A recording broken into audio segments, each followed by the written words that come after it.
Oke, Assalamualaikum warahmatullahi wabarakatuh. Balik lagi di pelajaran matematika. Nah, hari ini kita masih ngebahas yang materi kemarin, yaitu sudut dan garis, tapi part 2-nya. Nah, sebelum masuk ke materi yang selanjutnya, ini aku mau ngingetin yang materi kemarin nih, karena materi sekarang itu berhubungan sama materi yang kemarin. Ini gambarnya itu yang ada di sini. Kita masih ngebahas tentang bertolak belakang, sehadap, dalam berseberangan, luar berseberangan, dalam sepihak, dan luar sepihak. Tapi kuncinya kamu itu harus hafalin tuh yang ini aja. Bertolak belakang, sehadap, dalam sepihak, dan luar sepihak. Itu kuncinya. Kalau kamu hafal yang 4 ini, pasti kesananya juga lebih mudah. Contoh nih, bertolak belakang. Kalau A1 itu misalnya 110 derajat. A1 itu tolak belakangnya sama mana? A3, karena dia kayak belakang-membelakangi itu A1 sama A3. Jadi kalau A1 110, pasti A3 juga 110. Nah, terus A1 itu dia sehadapnya sama yang mana? A1 itu sehadap sama B1, karena dia menghadap ke atas nih, sama-sama ke atas. Kenapa nggak B2, Kak? B2 beda. Kalau B2 itu, dia sehadapnya sama A2. Jadi kalau A1 110, udah pasti B1 pun 110, oke?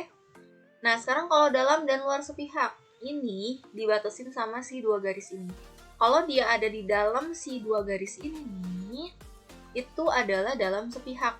Tapi kalau dia di luar garis yang kedua ini, itu disebutnya luar sepihak. Yang disebut dalam sepihak, jadi dia tuh yang ada di satu kolom yang sama, satu kotak yang sama. A3 sama B2. Kalau A3 sama B1 enggak ya, dia enggak sepihak. Dia itu berseberangan. Kalau sepihak itu A3 sama B2. Jadi kalau A3 sama B2 itu ditambah, hasilnya adalah 180 derajat. Begitu juga yang luar sepihak. Luar sepihak itu yang mana? A2 sama B3.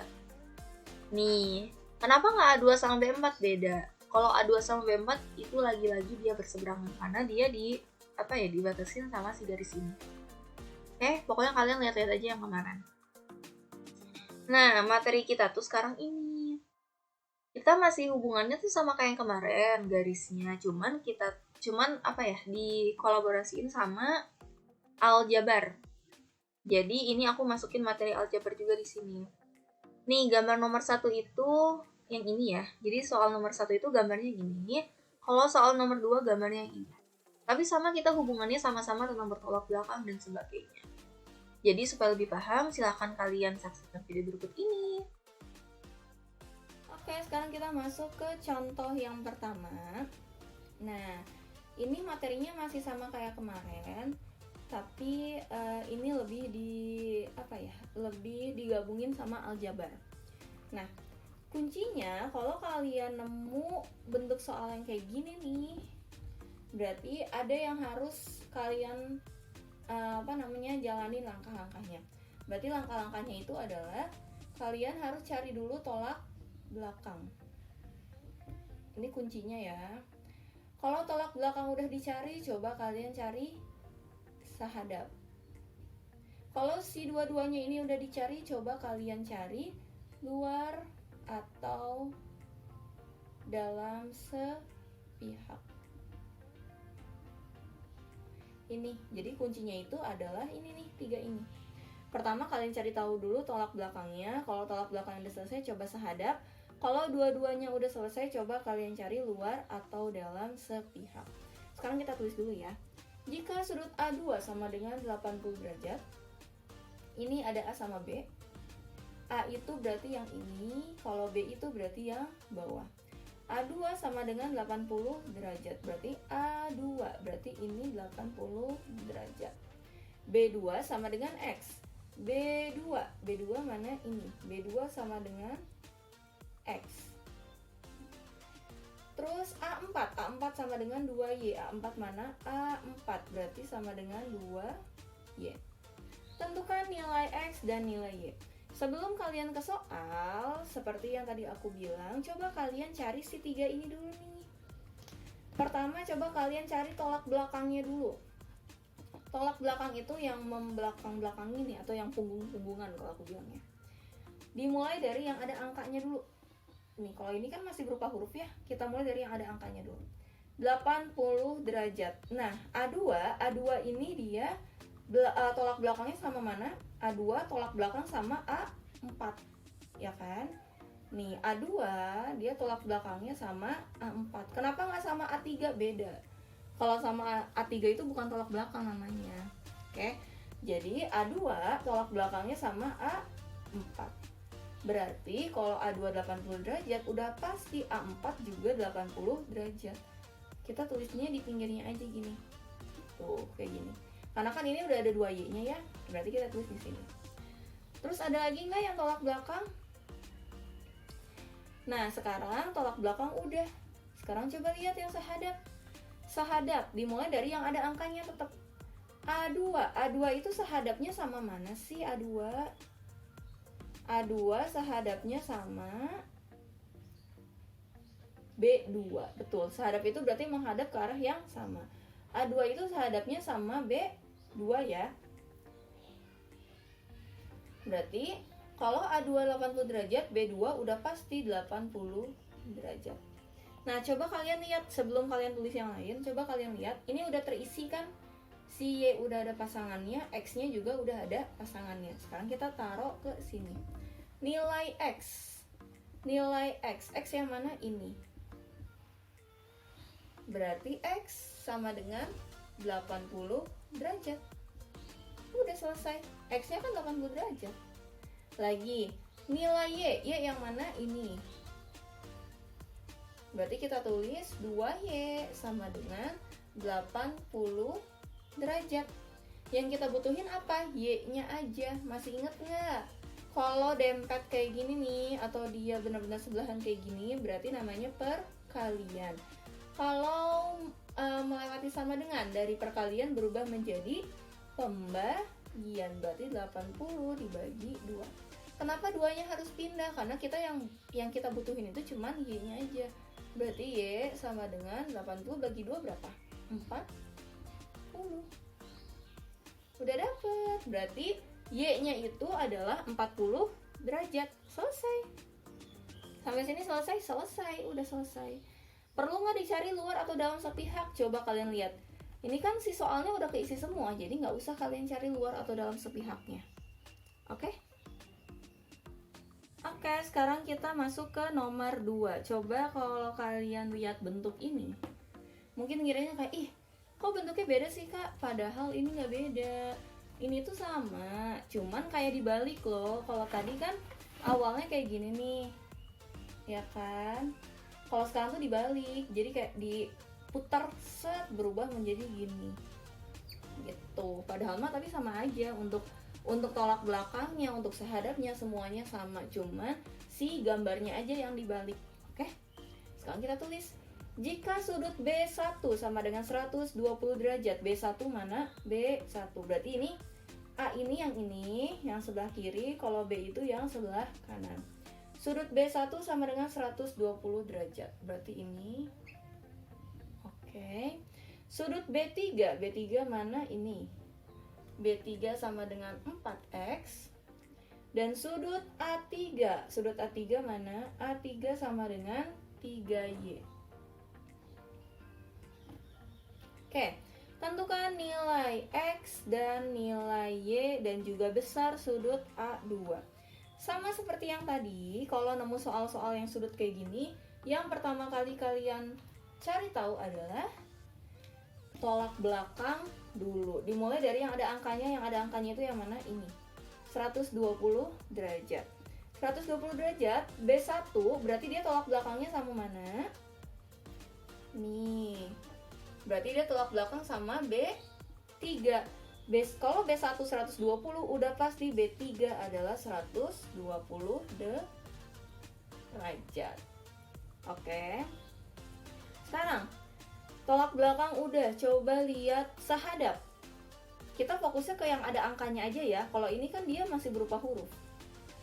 Sahadap, dia berarti menghadap ke arah yang sama. B1 itu kan menghadapnya ke kiri nih. Berarti yang sahadap sama B1 yang mana? A1. Berarti kalau B1 120, A1 juga udah pasti 120 derajat. Oke? Nah, lagi.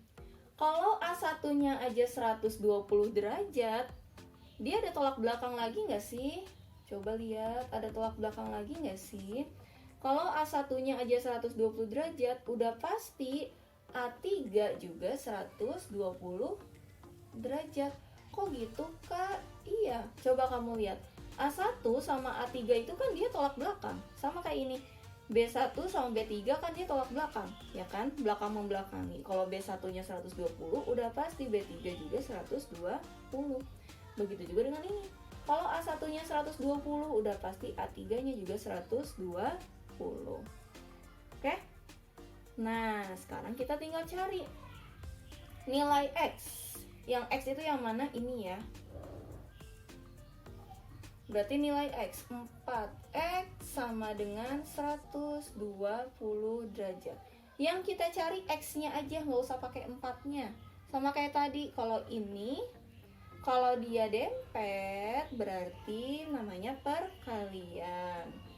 Kalau perkalian nyebrang sama dengan berubah menjadi pembagian. Berarti 120 dibagi 4. Berarti X sama dengan 120 bagi 4 berapa? 120 bagi 4 30. Berarti besar X-nya itu adalah 30 derajat. X-nya udah dapet. Sekarang apalagi nilai Y. Y yang mana ini? Y. Berarti 3Y sama dengan 120 derajat. Yang kita cari Y-nya aja, 3-nya nggak usah ikut. Berarti Y sama dengan 120. 3-nya dibagi atau dikali? Dibagi. Kenapa dibagi, Kak? Karena kan ini perkalian. Nyebrang sama dengan berubah menjadi pembagian. Berarti Y sama dengan 120 bagi 3 berapa? 40. Jadi besar sudut Y adalah 40 derajat. X udah selesai, Y udah selesai, sekarang nomor 3. Besar sudut A2. A2 yang mana sih? A2 ini. A2 tuh yang ini. Coba kamu lihat, A2 itu tolak belakangnya sama mana? Sama A4. A4 udah ada angkanya belum? Belum, berarti A2 juga nggak ketahuan. Oke, tolak belakang nggak bisa. Coba sahadap. A2 sahadapnya sama mana? Sama B2. B2 udah ada isinya belum? Belum, berarti A2 juga nggak ketahuan. Nah, cara mengetahui angkanya itu berapa sih? Sekarang kamu lihat. Ini A1 sama A2, dia kan ada di garis yang sama. Ya kan? Cuman dibatasin sama si garis yang ini. Ini tuh bisa kalian tarik garis begini. Ingat gak, kalau sudut pelurus itu berapa? Sudut pelurus itu adalah sudut pelurus. Besarnya berapa? 180 derajat. Kalau penyiku atau siku-siku, penyiku itu besarnya 90 derajat. Ini kalau kamu perhatiin, nah, yang udah ada angkanya kan ini ya, A1. Ini kalau kamu perhatiin, dia tuh satu garis yang sama. Satu garis yang sama, berarti dia tuh pelurus nih. Set, lurus. Berarti dia tuh totalnya adalah 180 derajat. Kamu kalau mau carinya, tinggal ngitung gini aja. 180 dikurang 120. 120 dari mana, Kak? Dari ini. Kenapa, Kak, 180? Karena kan ini pelurus. Jadi kamu tinggal ngitung aja, 180 dikurang 120 berarti 60 derajat. Berarti besar sudut A2 adalah 60 derajat. Nih, kalau kamu satuin ya, kalau kamu tambah 120 tambah 60, hasilnya betul nggak 180? Betul. Oke, sampai sini paham? Oke. Nah, ini latihan soalnya. Latihan soalnya itu ada 3 soal, tapi yang gambar ini gambar yang ini itu untuk nomor 2 dan nomor 3 ya. Jadi kalau nomor 1 itu LKS, nomor 2 dan 3 adalah si gambar ini. Silakan mengerjakan. Oke, sekian materi kita hari ini. minggu depan kita masih ngebahas tentang garis dan sudut lagi, tapi kita akan ngebahas tentang latihan soalnya. Jadi supaya kalian bisa lebih paham lagi sebelum ke ujian kenaikan kelas. Oke, sampai jumpa minggu depan. Wassalamualaikum warahmatullahi wabarakatuh.